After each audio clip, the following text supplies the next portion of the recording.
Ever noticed how your grocery bills keep climbing while your garden space seems to shrink? You're not alone. Most of us dream of growing our own food, but get stuck thinking we need acres of land to make it happen. That's where the Amish come in with their centuries-old wisdom that might just revolutionize your backyard farming game. Now you might be thinking, wait a minute, aren't the Amish known for their sprawling farms? True. Many Amish families do work large plots of land. But here's the kicker. Their clever growing techniques work just as well in a tiny urban garden as they do on a 50-acre farm. These methods have been refined through generations of practical experience, proving that you don't need fancy equipment or endless space to grow abundance. The Amish approach to gardening is like a well-choreographed dance where every plant has its place and purpose. Their methods might raise a few eyebrows, like using kitchen scraps in ways you'd never imagine. But there's profound wisdom in their simplicity, and their results speak for themselves. What if I told you that using these Amish techniques, you could grow enough food to feed your family for a year in a space no bigger than your living room? Sounds too good to be true, right? Well, stick around because we're about to dive into their time-tested secrets that blend old-world wisdom with practical space-saving solutions. From their almost magical soil preparation methods to their creative pest control strategies that would make modern gardeners scratch their heads, these techniques might just change everything you thought you knew about growing food. And the best part, you won't need a single battery-powered tool to make it happen. My Amish neighbor always says you can smell a successful garden before you see it. She's right. And the Amish have known this secret for generations. That rich, earthy smell of healthy soil isn't just pleasant. It's the signature of a thriving garden that could feed your family for months on end. The Amish approach to soil preparation might raise a few eyebrows at first. You won't find them rushing to the garden store for expensive fertilizers or soil amendments. Instead, they create what they call black gold right in their backyards. This isn't your ordinary dirt. It's a living ecosystem teeming with billions of helpful microorganisms. One handful of healthy Amish-style soil contains more living organisms than there are people on Earth. Their composting system is a masterpiece of simplicity and efficiency. They start with a thrift by thrift area, ideally in a spot that gets partial shade. The first layer is always brown materials, about 6 inches of dry leaves, straw, or shredded paper. This creates crucial air pockets for decomposition. Next comes a 3-inch layer of green materials, fresh grass clippings, vegetable scraps, or young weeds. The secret ingredient, a thin dusting of existing garden soil between layers, which adds beneficial bacteria to speed up the process. The Amish continue this layering pattern, maintaining a ratio of roughly 3 parts brown to 1 part green materials. They're particular about moisture. The pile should feel like a wrung-out sponge. Too dry and decomposition slows down. Too wet and you'll end up with a smelly mess. A weekly turn of the pile with a pitchfork keeps everything cooking properly. Within 3 to 4 months, you'll have rich, dark compost that crumbles like chocolate cake. Some of their composting tricks might surprise you. They add crushed eggshells for calcium, use coffee grounds for nitrogen, and even wool scraps for slow-release nutrients. The joke among Amish gardeners is that they're the only people who get excited about banana peels and coffee grounds, but those banana peels add crucial potassium to the mix. But here's where it gets really interesting.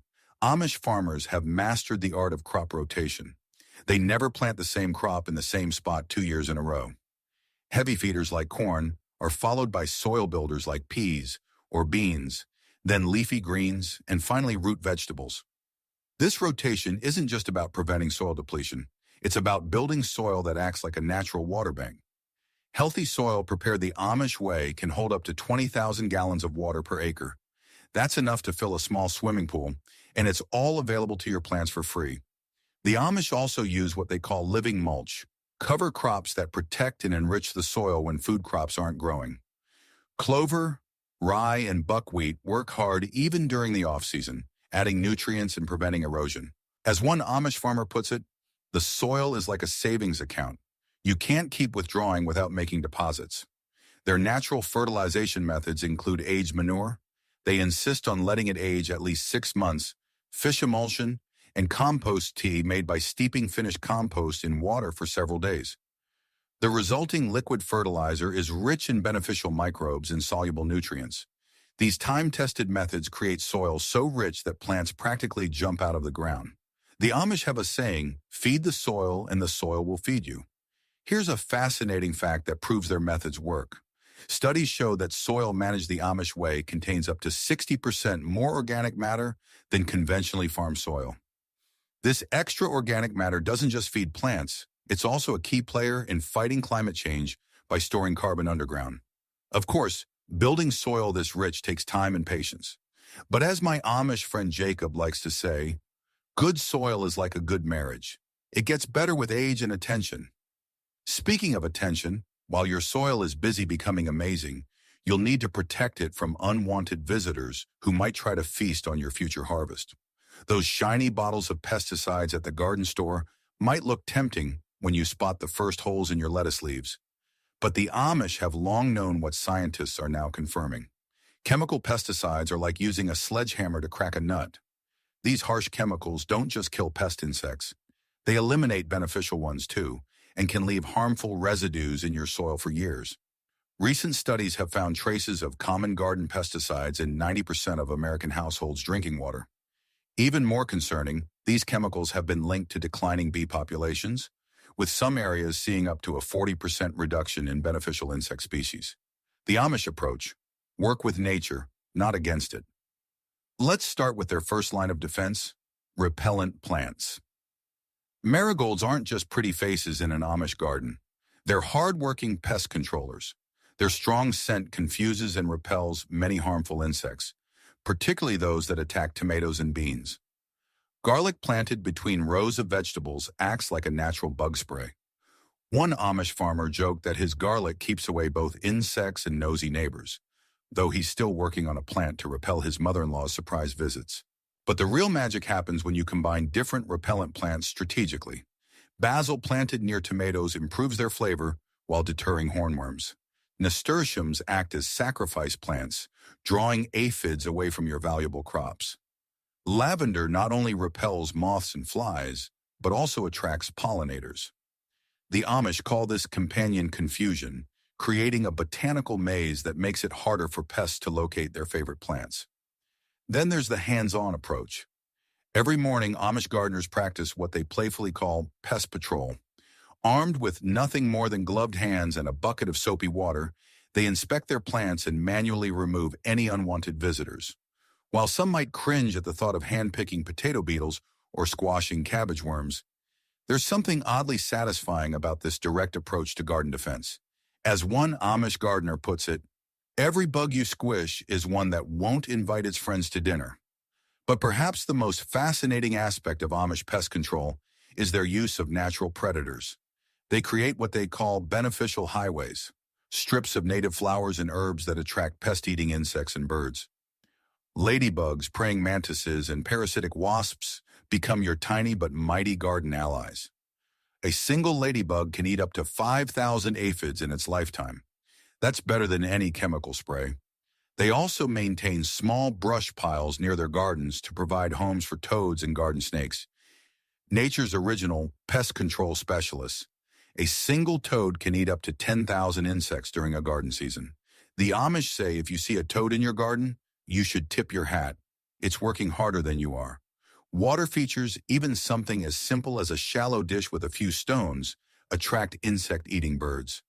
These feathered friends not only control pests, but also provide free entertainment and natural alarm systems.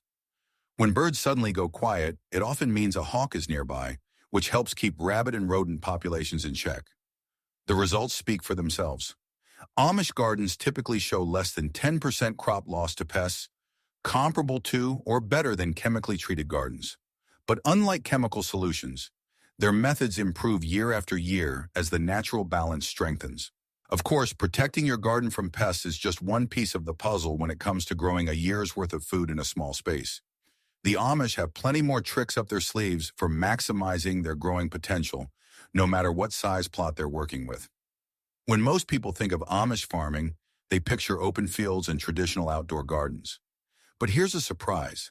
Some of their most productive growing spaces are actually modest-sized greenhouses.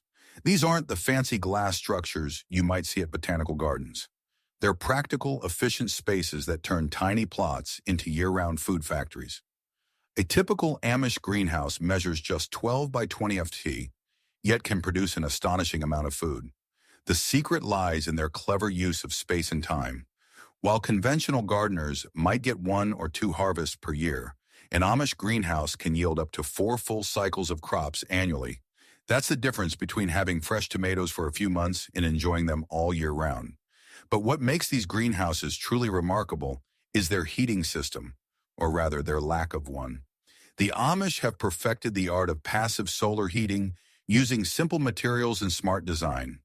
The north wall is often built from dark-colored stone or concrete blocks which absorb heat during the day and release it slowly at night.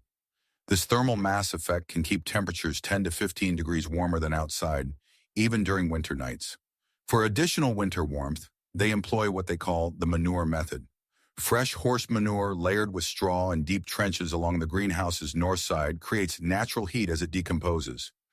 One wheelbarrow of fresh manure can generate enough heat to warm 100 square feet of growing space for up to 2 months.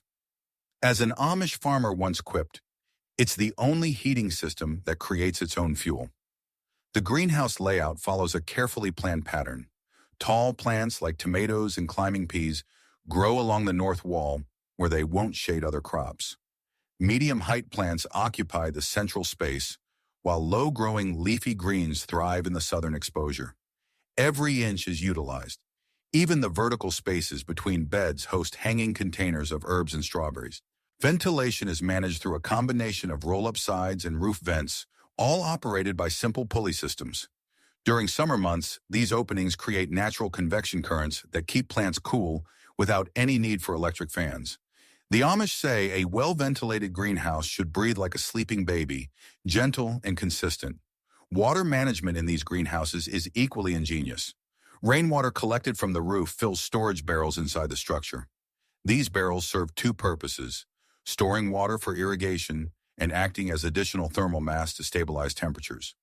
The water gradually warms during sunny days and releases heat overnight, creating a more stable growing environment. One particularly clever trick involves placing dark-painted water jugs between plants. During winter days, these heat up and provide a warm microclimate around cold-sensitive crops at night. As one Amish gardener puts it, every jug is like a tiny wood stove for your plants. Perhaps most impressive is how these greenhouses integrate with their natural surroundings. Many are partially earth-bermed on the north side for additional insulation, and their orientation takes full advantage of the sun's seasonal patterns. It's this attention to natural cycles and patterns that makes their approach so successful. Of course, having a greenhouse is only part of the equation. The real magic happens when you know exactly what to grow in it.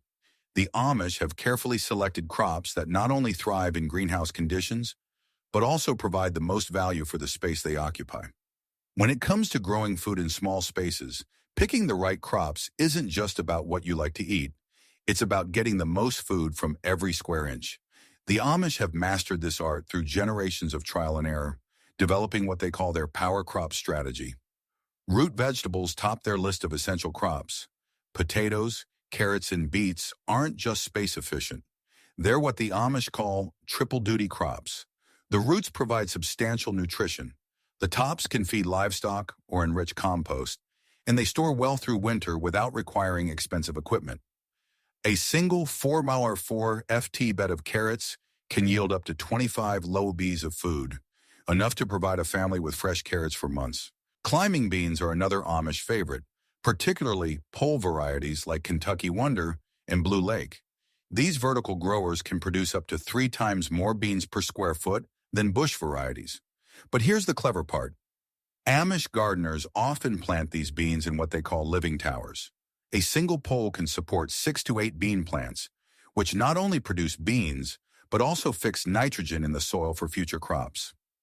Leafy greens are the workhorses of the Amish garden. Kale, Swiss chard, and collards are particularly prized because they're cut-and-come-again crops.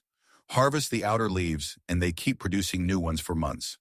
A smart Amish trick is to plant these greens in partial shade during summer, where they'll produce tender leaves long after most gardens have bolted and gone bitter.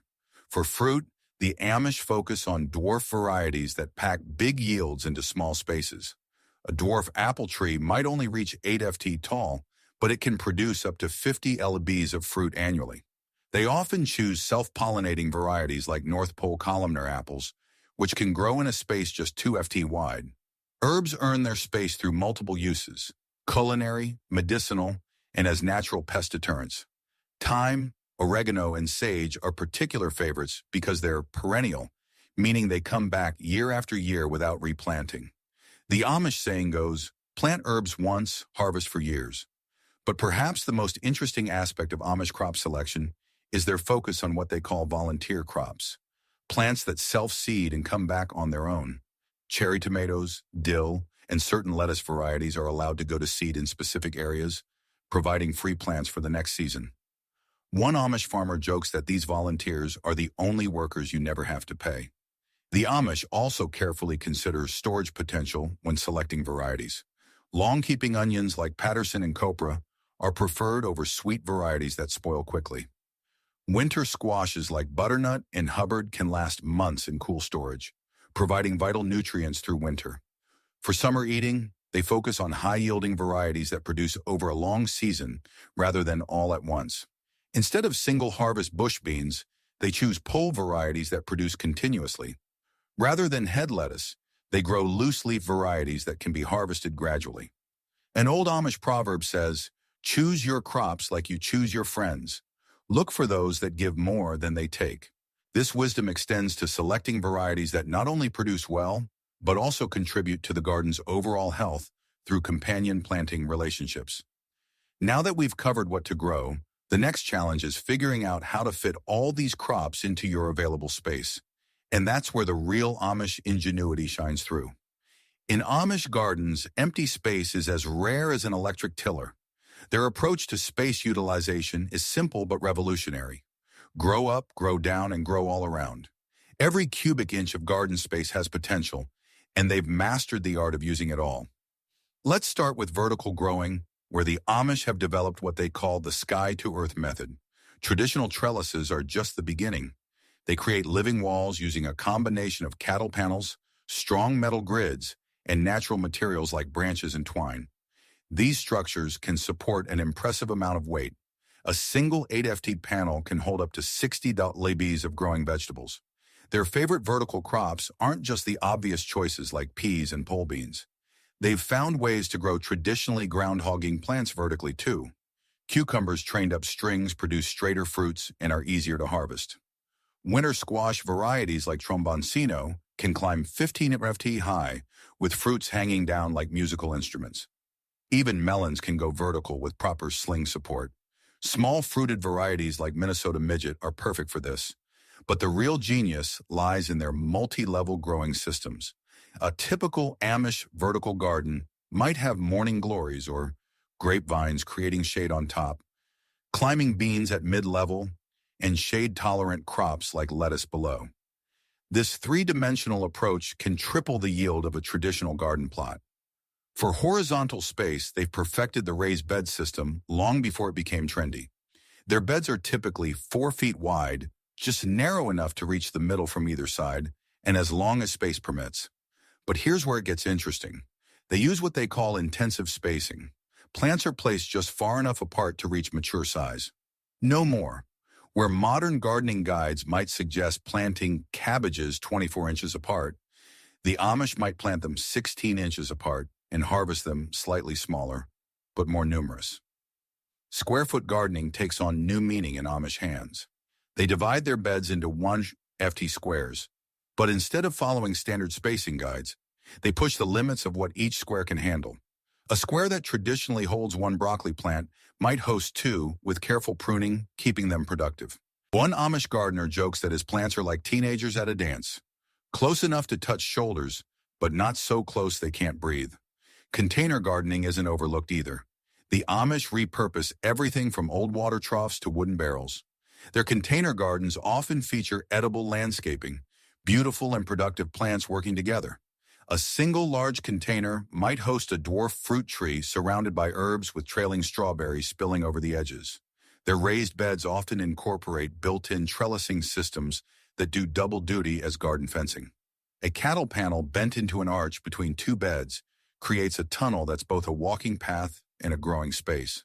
These garden tunnels can produce up to 20 lowly bees of climbing vegetables per linear foot.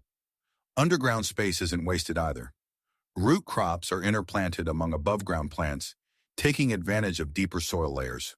Radishes grow between lettuce plants, carrots mature under climbing peas, and potatoes develop beneath corn stalks. The Amish have a saying, "A garden grows in layers like a well-made cake." Each layer, from the soil to the sky, plays its part in creating abundance. But to maintain all these growing spaces efficiently, you need the right tools for the job. Last spring, I spent $400 on a fancy electric tiller that now sits gathering dust in my shed. Meanwhile, my Amish neighbor, Jacob, tends his entire garden with tools that his grandfather used, and they're still going strong. There's a lesson here about simplicity that goes beyond just saving money. The heart of Amish gardening equipment is the hoe collection, but these aren't your hardware store variety hoes. Each one is carefully chosen for specific tasks. The stirrup hoe or scuffle hoe slides just under the soil surface to slice weeds without disturbing plant roots. The Warren hoe with its pointed end creates perfect seed furrows and handles precision weeding around delicate seedlings. And the standard draw hoe, it's their version of a Swiss Army knife. Weeding, mounding, and even harvesting root crops. Their hand trowels tell a similar story. Made from high-carbon steel rather than the flimsy stamped metal you find in most stores, these tools are built to last decades. The Amish often forge their own, creating perfectly balanced tools that feel like natural extensions of their hands. A good trowel should outlive its owner, one Amish gardener told me, showing me his grandfather's trowel, still sharp and sturdy after 50 years of use. For larger areas, they rely on the broad fork, a human-powered alternative to rototilling that's gentler on soil structure. With two handles and multiple tines, it loosens soil deeply without turning it over, preserving the natural soil layers. It might take more time than a power tiller, but as my friend Jacob says, you're not just working the soil, you're reading it with your hands. Their pruning tools are equally impressive. Hand pruners are kept razor sharp, making clean cuts that heal quickly. Pruning saws are selected for specific tasks, fine-toothed ones for precise cuts on fruit trees, larger ones for maintaining trellises and arbors. These tools often come with leather holsters that attach to a belt, keeping them within easy reach but safely stored. One of their most ingenious tools is the wooden dibber, a simple pointed stick used for making planting holes. But their dibbers often have depth markings and slightly flattened sides that prevent them from rolling away. Some even incorporate a seed dispensing mechanism, a small groove that holds just the right number of seeds. The Amish wheelbarrow deserves special mention. Built with a steel wheel rather than an inflatable tire, it never goes flat.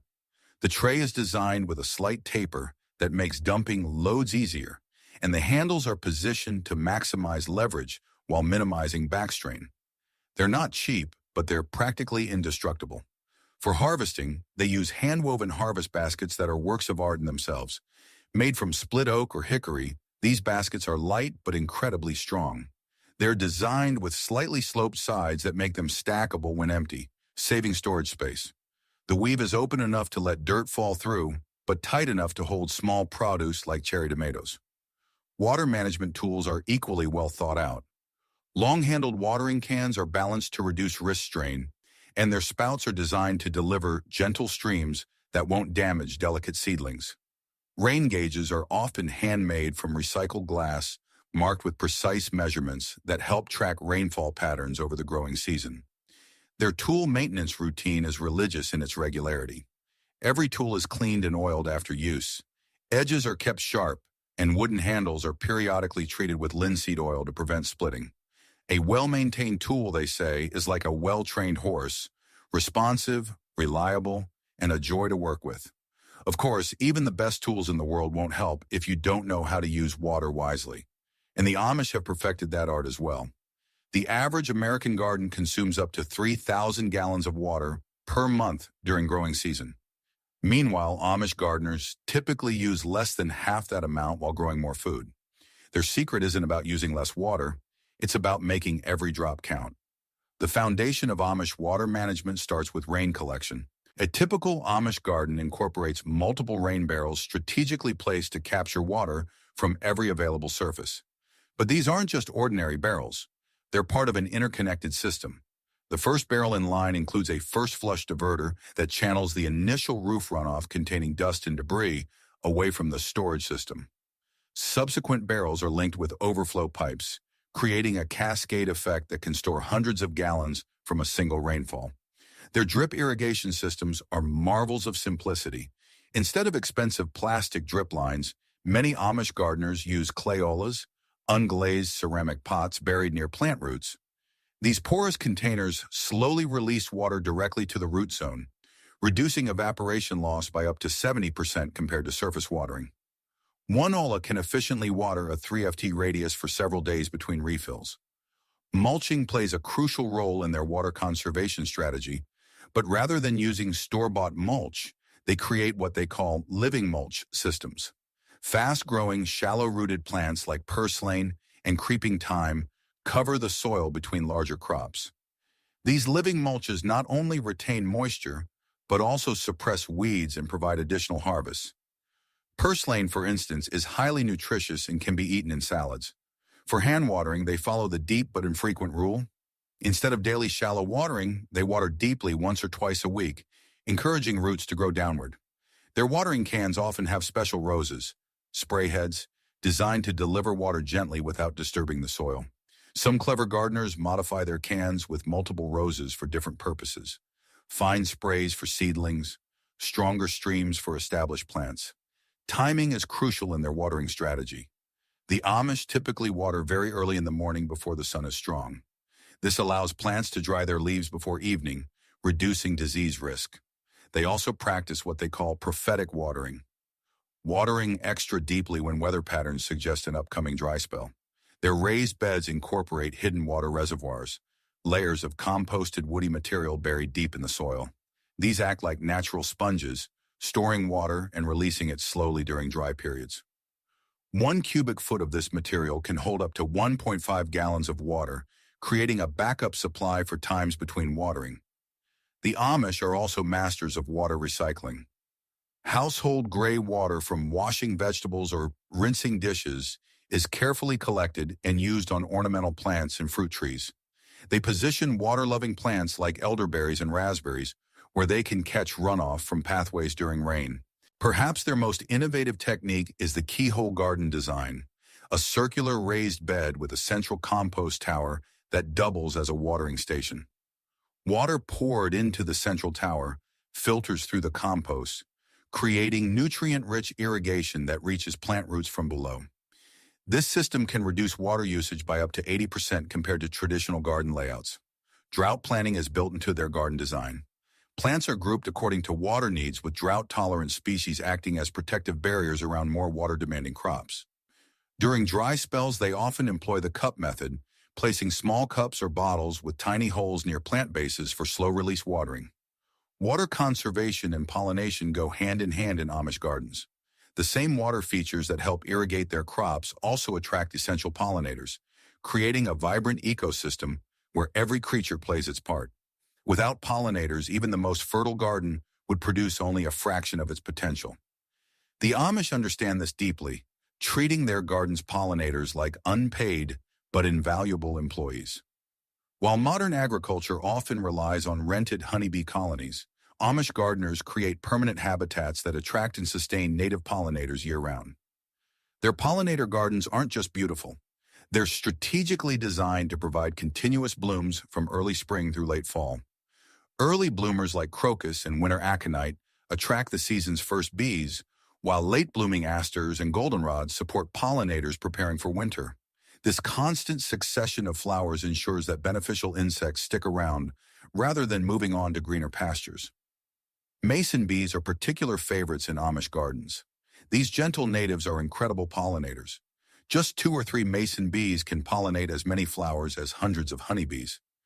Amish gardeners create homes for them using bundles of hollow reeds or drilled wooden blocks positioned in sunny spots protected from rain.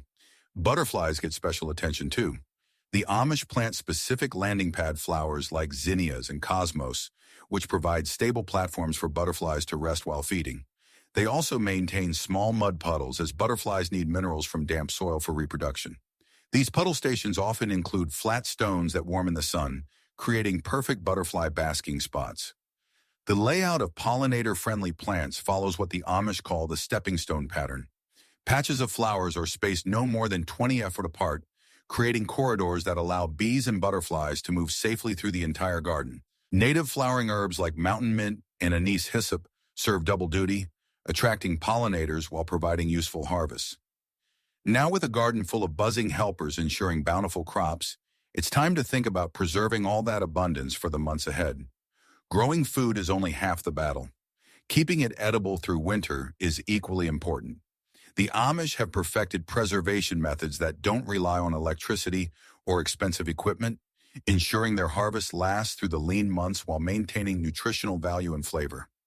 The cornerstone of Amish food preservation is their root cellar system. Unlike modern basement storage, an Amish root cellar is a carefully engineered space that maintains optimal temperature and humidity naturally. They typically dig their cellars into north-facing slopes, using the Earth's constant temperature to maintain a cool environment year-round. The traditional depth is about 10 ft, deep enough to stay cool in summer, but not so deep that it freezes in winter. Their cellars feature different storage zones with varying humidity levels. The back area, typically maintaining 95% humidity, houses root vegetables like carrots, beets, and potatoes. The middle section, at around 85% humidity, stores apples and pears. The front area, kept drier at 60 to 70% humidity, is perfect for onions, garlic, and winter squash. This zoning system can keep vegetables fresh for months. Some root vegetables remain crisp until the following spring. Canning is another crucial preservation method, but the Amish approach goes beyond basic water bath canning. They practice what they call sequential canning, processing foods in an order that maximizes both jar usage and energy efficiency. Early summer fruits are canned in jars that will be emptied and reused for late summer vegetables, which in turn make way for fall produce. This rotation system means each jar might be used 3 or 4 times in a season. Their pressure canning techniques for low-acid foods like vegetables and meats follow strict safety protocols while incorporating clever energy-saving methods. Multiple canners are often processed simultaneously using a single heat source. They've developed precise timing charts that allow different foods to be processed together despite varying requirements. For instance, combining quick cooking green beans with longer processing carrots by adding them to the canner at different times. Dehydration is perhaps their most efficient preservation method. Using passive solar drying techniques, they can dehydrate large quantities of food without any energy input. Their drying racks are often integrated into greenhouse designs, taking advantage of excess heat that would otherwise be vented. A single sunny day can dry enough herbs to last months, while fruits and vegetables might take 2 to 3 days to reach the perfect moisture content for long-term storage. The Amish have also perfected various fermentation techniques.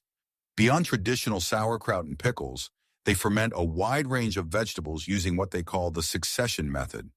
As one batch nears completion, they use a portion of its brine to start the next batch, maintaining beneficial bacteria cultures throughout the season. This technique not only preserves food, but also enhances its nutritional value. Salt preservation plays a crucial role too, particularly for herbs and certain vegetables. Their method of herb salting, layering fresh herbs with salt in ceramic crocks, preserves both flavor and medicinal properties better than drying alone. The resulting herb salt mixture can be used throughout winter for both seasoning and medicinal purposes. One particularly clever Amish preservation technique involves using preserved foods to help preserve other foods. For example, they might layer dried apple slices between fresh root vegetables in storage, as the natural ethylene gas released by the apples helps prevent sprouting. Or they'll add a few fermented grape leaves to cucumber pickles as the tannins help maintain crispness. But perhaps the most remarkable aspect of Amish food preservation is how it brings communities together. These time-tested methods work best when shared among many hands, and that's what really matters in life. While all the techniques we've explored are powerful on their own, the real magic happens when people work together. Studies have shown that collaborative gardening can increase productivity by up to 70% compared to individual efforts, and the Amish have turned this principle into an art form. Their system of community gardening goes far beyond simple labor sharing.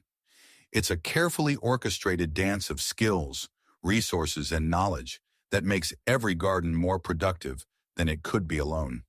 Take seed saving, for instance. Instead of each family trying to maintain all their own seed varieties, they distribute the responsibility. One family might focus on saving tomato seeds, another on beans, and yet another on corn. This specialization allows each keeper to become an expert in their assigned crops, resulting in stronger, better adapted varieties year after year. Tool sharing follows a similar pattern. Rather than every household needing to own and maintain every possible tool, communities create tool libraries. These aren't just storage spaces. They're knowledge centers where tools are maintained, skills are shared, and improvements are constantly developed. When someone discovers a better way to sharpen a hoe or modify a planting dibber, that knowledge quickly spreads throughout the community. The Amish practice of work frolic, their version of a barn raising, but for gardens, can transform a week's worth of work into a single productive day. During these events, families rotate between gardens, tackling big projects like building trellises or preparing beds for winter. But it's not just about getting work done faster. These gatherings are also crucial knowledge-sharing opportunities where techniques are demonstrated, problems are solved collectively, and innovation spreads naturally. Their harvest sharing system is particularly ingenious. Instead of each family trying to grow everything they need, they coordinate their growing plans. One garden might focus on winter squash, while another specializes in root crops, with harvests shared among participants. This specialization allows each garden to be optimized for specific crops, rather than trying to accommodate everything. The Amish have also perfected the art of succession planning across gardens. When one family's lettuce crop is peaking, another's is just getting started, ensuring a steady supply without waste. This coordination extends to preservation activities too. Community canning days make efficient use of equipment and energy while turning what could be overwhelming tasks into enjoyable social events. Their system for managing pests and diseases is remarkably effective because it operates at a community scale. When one gardener spots a problem, the news spreads quickly, allowing others to take preventive measures before the issue affects their gardens. They maintain community records of pest patterns, weather impacts, and successful management strategies, building a valuable knowledge base that improves outcomes year after year. Even their plant breeding programs operate at a community level. Different families will trial new varieties, carefully documenting performance and sharing results. The most successful varieties are then propagated and distributed throughout the community. This collaborative approach to plant breeding has resulted in numerous locally adapted varieties perfectly suited to their growing conditions. Most impressively, these collaborative practices create resilience. If one family faces challenges, whether it's illness, bad weather, or crop failure, the community ensures they still have access to fresh food and seeds for the next season. As one Amish farmer puts it, when we grow together, we all grow stronger. Remember, while not all of us live in close-knit communities like the Amish, their principles of sharing and collaboration can be adapted to any situation. Whether it's splitting a seed order with a neighbor, sharing tool maintenance tips online, or organizing a community garden workday, every small step toward collaboration makes our gardens more productive and our communities stronger. If these time-tested Amish secrets have changed the way you look at your own backyard, please subscribe and like the channel. We are uncovering the traditional wisdom that the modern world has nearly forgotten. Let's cultivate a more self-sufficient future together. Our next deep dive into heritage secrets is coming soon.